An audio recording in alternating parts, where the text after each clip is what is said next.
We're here to talk about real estate and the future of real estate. I'm JD. I founded a company called Opendoor, and now I get to work with amazing new real estate innovators. Can we maybe go down the line and briefly introduce ourselves and talk about our companies? Hey, Srikanth Lyer, CEO, co-founder of a company called HomeLane. We currently operate in India, and we decorate people's homes. In India, typically when you buy a home, you don't get it decorated, pre-decorated, so to speak. That's the market that we play in. It's pretty much fragmented, and we're trying to organize that particular segment. So use a lot of technology to make the journey kind of interesting and convenient for the customer. We primarily target the middle-class consumer in India. So 5 years old, we're delivering about 15 homes a day as we speak. So that's us. Myself, I've been on my own, 26th year, 4th startup. So that's the reason for the lack of hair. Yeah, been enjoying the journey. I spent 14 years in education in my last startup. Finally sold it to Pearson and worked for Pearson in India for some time before I started home. That's me. Great. My name is Marty Pence. Thanks a lot for having me. I'm originally from Europe, grew up in Germany, was educated here in the US, economist by trade. And about 7-8 years ago, I moved to Brazil, started my first company in e-commerce, built a B2B e-commerce company, scaled it and sold it about 18 months ago. And then I set out to become the co-founder and CEO of Loft, which is a technology company operating in the real estate space, mainly focused on acquiring, renovating, and selling homes. We operate currently in São Paulo, expanding into Rio de Janeiro and a few other cities by next year. Focuses on Latin America, and in particular on providing instant liquidity to the seller of residential real estate, renovating those homes, and then creating turnkey properties for buyers. So essentially revitalizing the aging building stock in many of these cities across Latin America where a lot of the supply is constrained and is aging, yet there are no turnkey experiences, no turnkey products in the secondary residential real estate market available.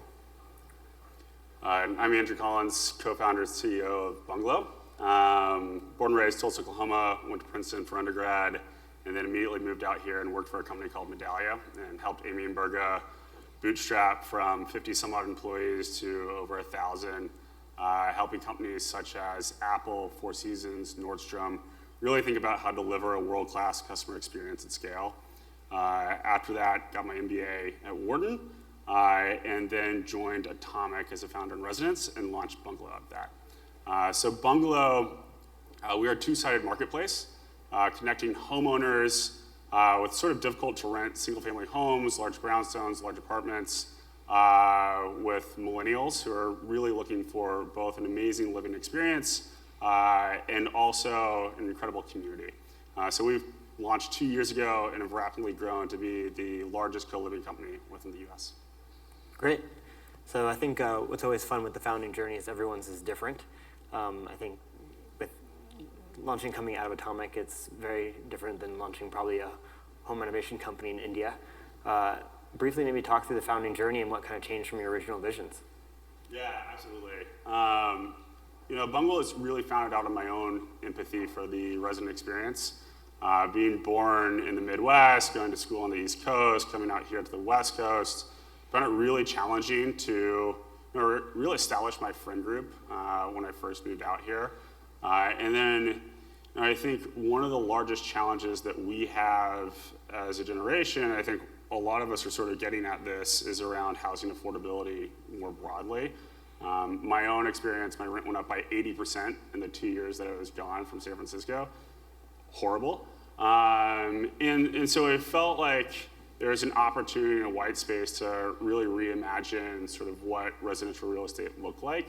Going through Atomic is fantastic. There are a handful of folks that had sort of started doing multifamily developments.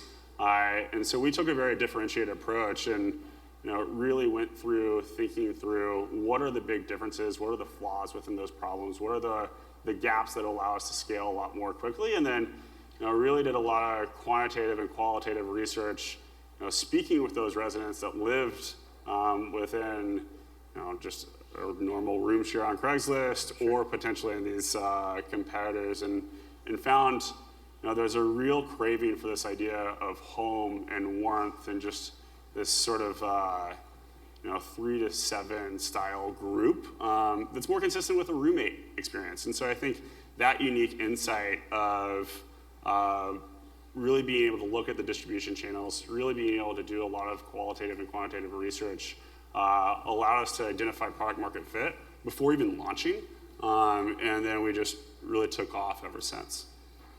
So. Great. Srikanth? Yep. So, I started the business, I'm a computer science engineer, didn't have a background in interior design. So started the business, obviously wanted to take every revenue dollar in and doing up people's homes. So got off to a very good start. A lot of people seem to like a branded alternative, even though they were paying a premium of, let's say, 20-30% from the unorganized market. But what I realized was, since we were in the bespoke business, economies of scale were not playing for us, and ran into that pretty early in the first 6-9 months.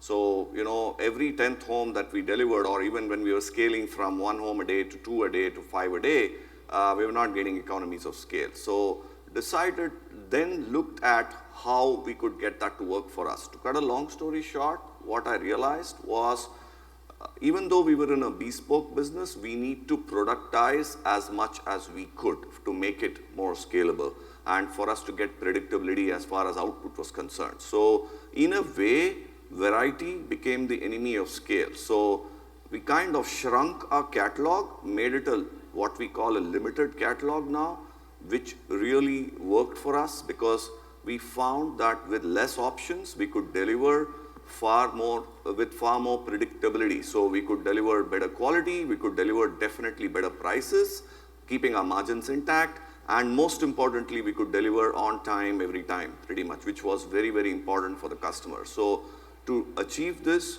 we needed to be necessarily bad at what we call variety. And it's a little counterintuitive, but because interior design is all about variety, and but this is not about just choosing whatever car color you want as long as it's black kind of a scenario. This is not as extreme as that, but it's somewhere in that direction. So our catalog would have maybe less than 10% of what competitors would have, but we give it to them, we give it to customers at the best price, on time, and of course the best quality. So that is something that customers have started to value, and that's really changed for us from what we started to the fit that we see today. Yeah. So I think what's interesting in all three of these businesses is they are not pure software plays. This kind of launched this tech-enabled vertical business, and the problems, even the ideation and the iteration you do, is very on the ground and very real. How does being a tech-enabled business, how has that kind of changed your mentality about how you run it, and where does technology give you leverage? Maybe starting with Monte. Yeah, it's interesting because it's at the end of the day, it has implications, sort of first, second, third order consequences on everything that you do, including things like the culture of the company. Today, we've got about 200 employees at Loft, all based in Sao Paulo, but those 200 plus employees that are on payroll, that really runs everywhere from starting with data, tech, and product, all the way to architecture and civil engineering. So you're running an organization that's much more complex from a value chain perspective, but also from just sort of I like to call it sort of a relay race, but instead of having 4 participants that are sort of highly trained athletes, and in the software world that'd be the equivalent of just having engineers. In our case, it's a relay race of hundreds of people, and that relay race, if you kind of take the off-payroll employees, so basically general contractors that we work with, you're talking about thousands of employees that we're having to coordinate. So it really becomes a massive sort of coordination and process optimization challenge, which then also becomes an opportunity, though, because you're dealing with sort of the tactile environment. You're dealing with much more than just sort of the software layer for any given industry. So you can also capture a lot more value. Ultimately, I think you're talking about instead of creating sort of efficiency and monopolizing a very specific niche in a market, which many software companies have done very successfully, you're talking about sort of chipping away market share in many, many different subsectors of the industry and the economy that we're in. So talking about sort of very concrete examples, in our case, we started with the basic product of acquiring, renovating, and selling homes. Then shortly thereafter, we started a mortgage lead generation product where we started working with banks and insurance companies and offering lead generation to those partners. So the ability to kind of like layer on adjacent services and adjacent products in this full stack tech-enabled environment is just vastly bigger. So like the opportunity to capture value and to ultimately rewire also how the core infrastructure of some of these markets works is much bigger. It's sort of an Amazon size opportunity that does require a lot of capital, but also the ultimate outcome and the moats that you're building is presumably much bigger. How would you rank technology from like least to most important? And what are the things that are more important than technology in your business, and why is tech enabling this business in a way that wouldn't be possible before you kind of applied it? I would say that technology is sort of the number one driving factor, but it's not technology in the traditional way that we like to think, which is sort of proprietary IP, sort of patentable technology. Some of it may be patentable, but the vast majority of it is just using the right technology, whether it's off the shelf or whether it's in-house technology, and applying it to the right problem. One of the sort of simple examples that we use is how we sort of improved the 3D rendering process from being something that's completely manual and done sort of 100% in-house by architects to running that on AWS and doing that essentially without human intervention. So taking a process that before took sort of 4 to 5 or 5 to 6 man hours, and that can be done in a matter of a couple of minutes without human intervention. Now, again, this is sort of somewhat proprietary technology and very important and very necessary, but it's not something that is not easily replicable. What is hard to replicate and what does create moats is sort of the conjunction of using technology in all pieces of the value chain and having the ingredients to make this all scale. So I think that a lot of the moats really come from having the access to capital and having the access to talent to make this relay race function and make it function at scale. It's sort of very easy to build an Uber type business in a very ring-fenced area. So building sort of an Uber for Phoenix, Arizona is easy.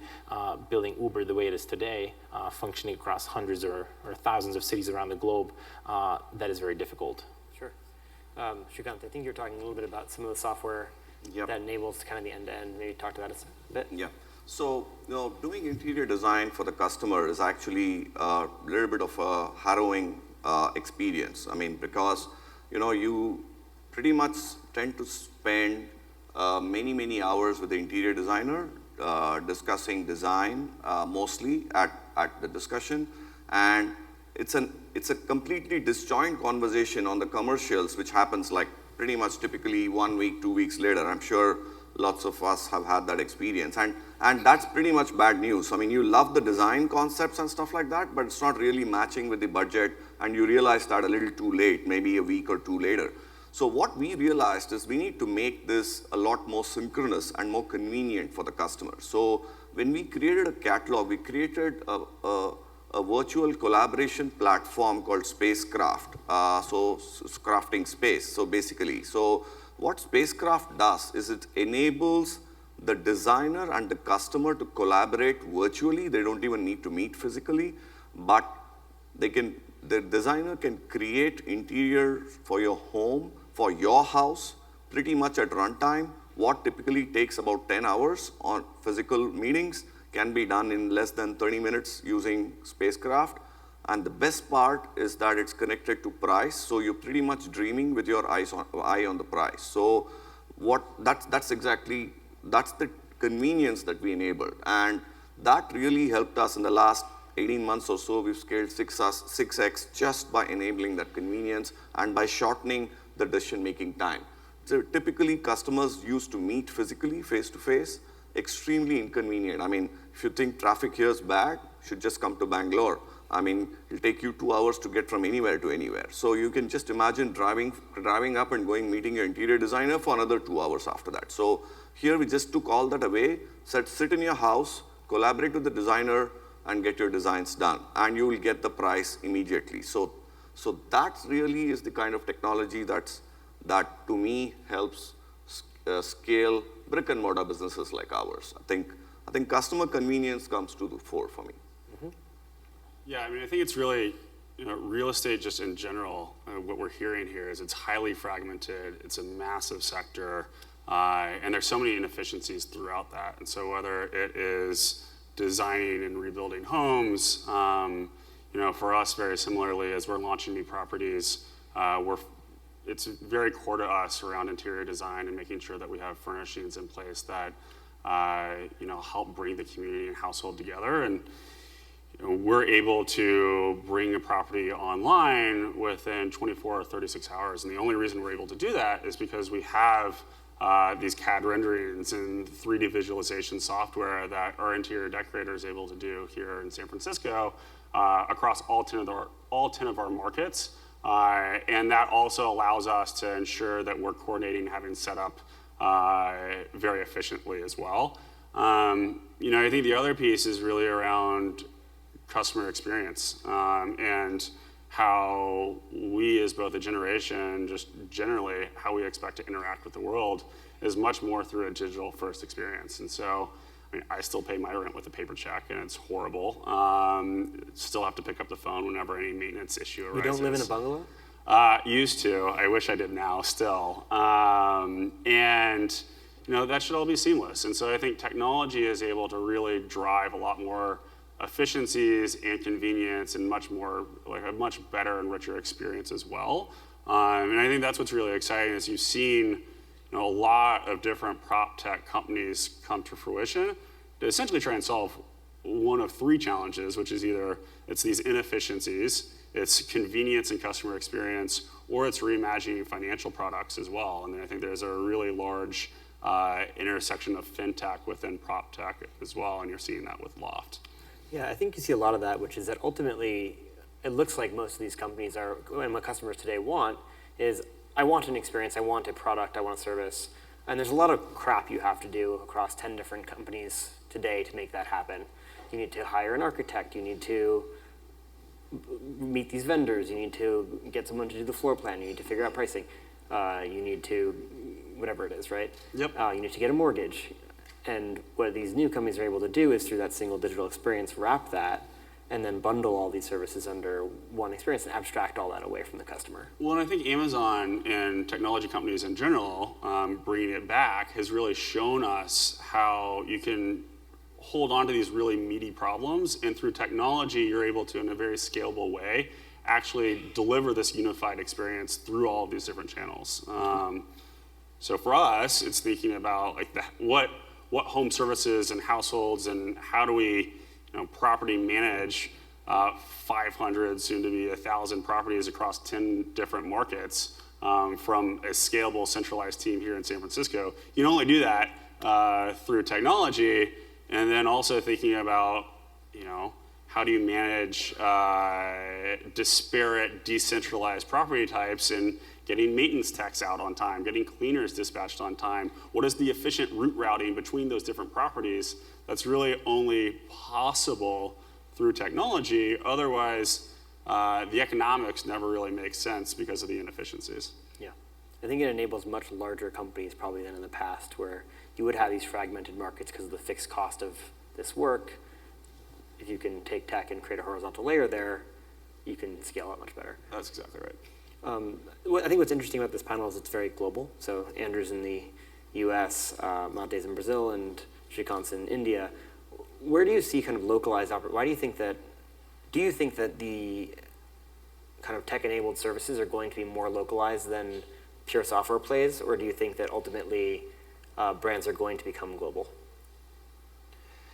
Well, I think that definitely there is a big opportunity to create localized experiences. I think that some companies will be able to reach escape velocity and take that beyond sort of the, and I think you're seeing some proof points of that even in prop tech. If you look at companies like a WeWork that was born here in the US and went global, and Oyo Rooms that started in India, went to China and is now global. I think funding used to be a big constraint there. I think I think some of that constraint has been removed, and I think now what you're seeing is that if you're able to create a sufficiently localized experience, and you have the key ingredients of talent and capital, you can create a product that creates enough fixed cost dilution to be able to scale that on a global level. I think that technology has really helped accelerate that, but I think funding to a large extent, notwithstanding a lot of the people here in the room, has allowed us to really accelerate that path towards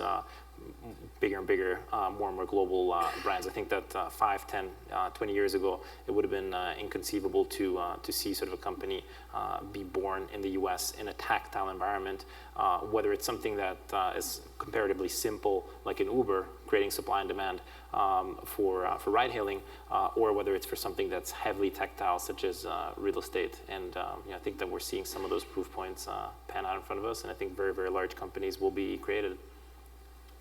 Yeah, I'll add to that. I think real estate up until this point has been highly local and highly fragmented because from a physical standpoint, location is everything, and so you need to have that local knowledge. Otherwise, it's really difficult to really be able to price efficiently. That said, as globalization has obviously come to the forefront in the last couple of decades, these global trends that are affecting local areas, such as housing affordability, such as loneliness, such as convenience, and the list goes on and on. I think that has made ways for technology-based companies that can gain economies of scale through centralized processes to be able to have a smaller local presence to gain that knowledge, but then gain the efficiencies of a more broad-based global brand. And you've seen that with WeWork and Oyo, and I think you'll see that probably continue to scale up even more. Do you think that's true in India, and do you think that's true for the home remodeling and decoration space? No, absolutely. I think what we are seeing is some of the technology that we build is applicable anywhere. I mean, I was talking about the convenience of avoiding driving to meeting your architect or interior designer, right? That's pretty much applicable in most cities in the world today. The product catalog may change depending on which country you are. Even in India, I mean, we've got so many different cities which have so many different catalogs which are applicable. But that may change. But pretty much some of the what I call the horizontals don't change. That's convenience, obviously pricing power, all of that which technology can bring to the fore is pretty much applicable anywhere in the world. So I definitely do think that once you've built a strong platform, strong technology, a lot of it can be taken to other countries with a little bit of twist and turn. I think Oyo and others have proven that already. If you believe that, Mate, when do you think Opendoor and Loft come to a head? I think with a lot of these companies, it's interesting. I mean, I think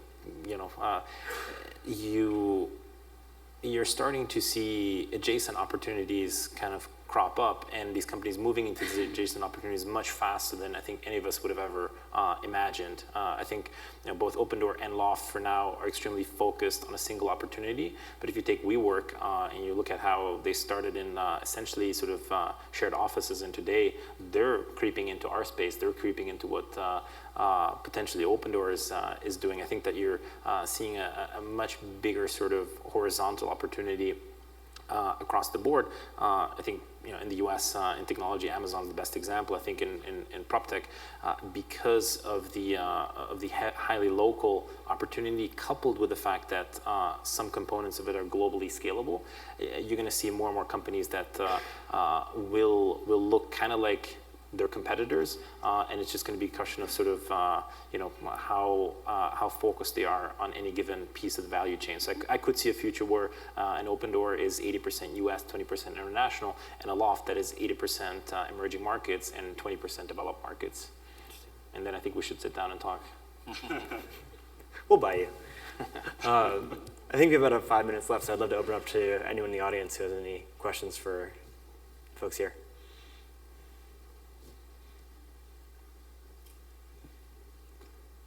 Nobody.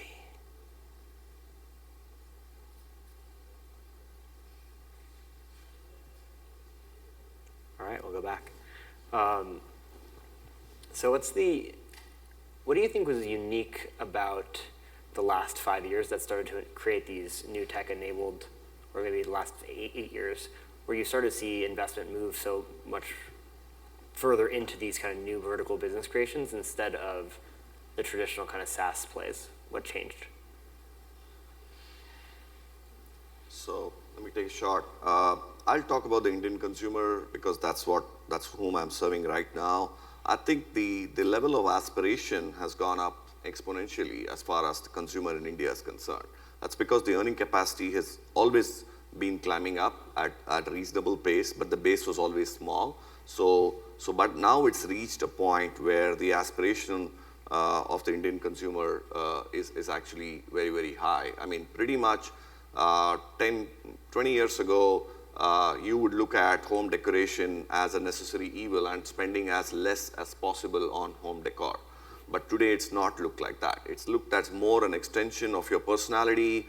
I need my home to reflect me, my tastes, my aspirations, and I'm willing to spend that much for it. I think that's been a huge shift as far as the Indian consumer is concerned. And that's what is enabling all of this. I mean, if the mentality was to not spend, then pretty much whatever technology that you build can help, but it's not going to help that much. But I think that shift is something that's helped us. Elad Gil is a friend of mine. He said he wrote a piece called "The Markets Are Bigger Now," which is basically that argument that there's just a lot.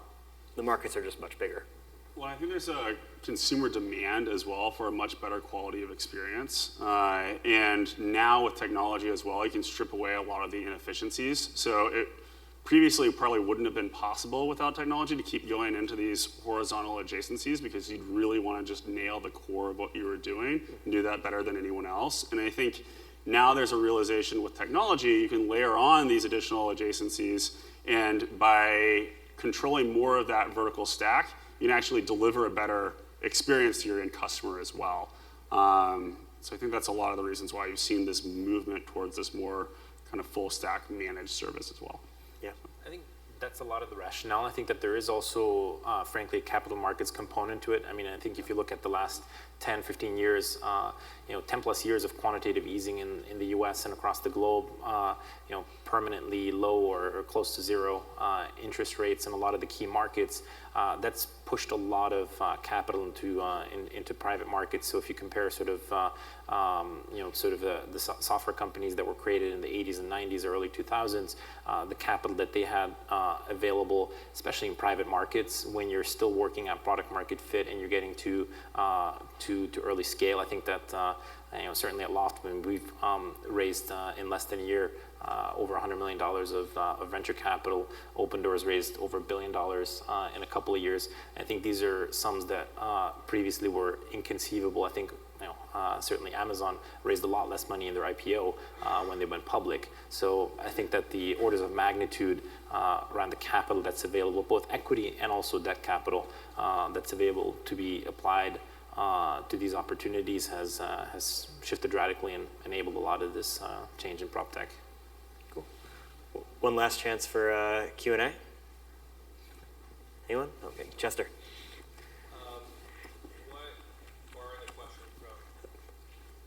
Borrowing a question from Michael Furtick yesterday, I don't know if he's here, but what are the most overrated or underrated area, besides kind of what you guys are working on, areas within prop tech that you see today? Ooh, hit or hype. Let's go. Be brave, as Michael would say. All right, I'll put one out there. Blockchain. Over or under? Oh, yeah, over under. I have a strong opinion, but I mean, I think there's some really interesting things that you can do around fractional ownership with blockchain. And I don't necessarily think that that has been really dug into much. So I would actually say under, which is different than most would probably say here. Yeah, you can pick a different technology, by the way. I think that construction technology is heavily underrated. I think that the most boring piece of the value chain is where I see a ton of the value and few people going after that. We frankly, when we started a year and a half ago, we very much pitched ourselves as sort of an Opendoor. Today, we're probably much more of a renovation company than we are an Opendoor. So if I think about the opportunity in construction and the future of construction and all the robotics and data that goes into that, I think that's tremendous and heavily underrated. Yeah, lots to do.